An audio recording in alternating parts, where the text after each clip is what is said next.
Madam President, I with that would like to shift gears and speak, if I might, for just a moment about another issue which I think is very important to our overall economy and very important to a lot of people across this country, both those who give to, empower charitable giving in this country, and those who benefit from it.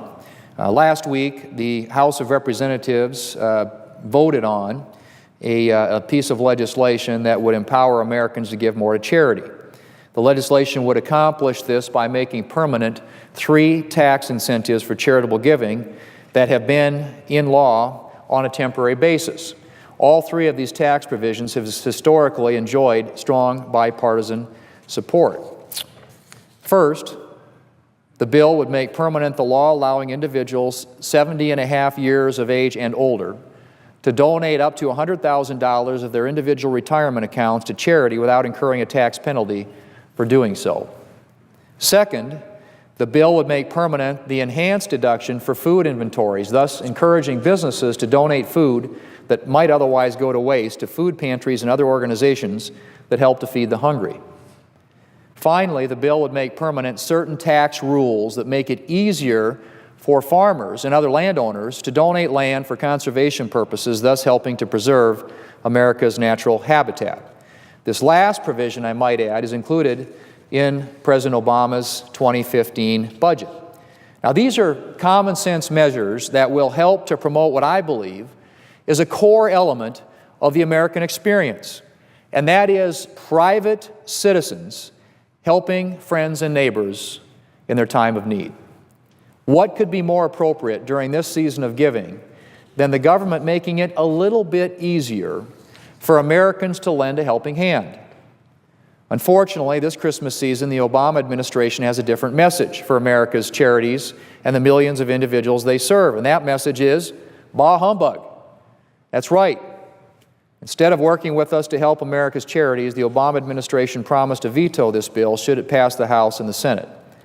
Now, apparently, the President is so opposed to any new tax relief that he's decided to oppose a bill with significant bipartisan support.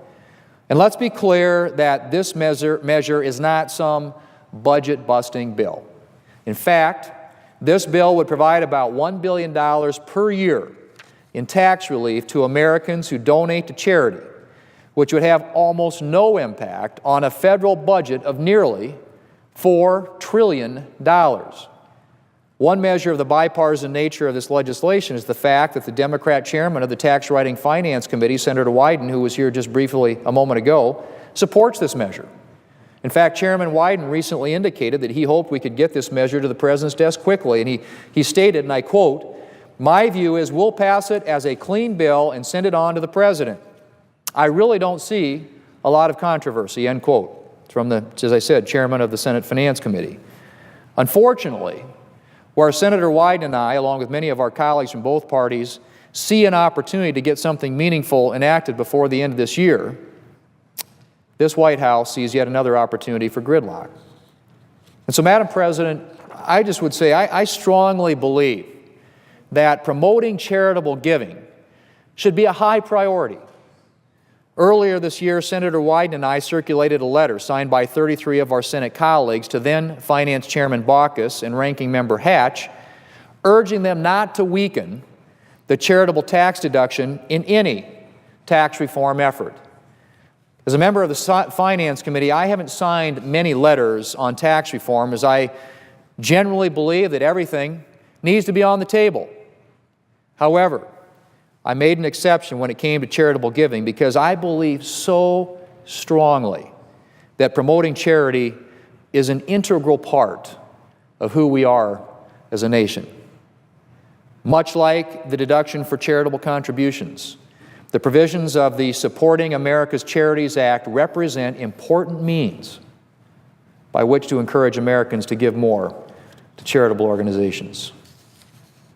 Fortunately, due to opposition from the President, this legislation fell a few votes short of passage last week in the House when it was considered under suspension of the rules, which is a process that requires a 2/3 majority vote.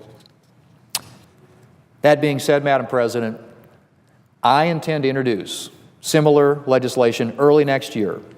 And I strongly urge the President of the United States to reconsider what I believe is his misguided opposition to these very worthy provisions.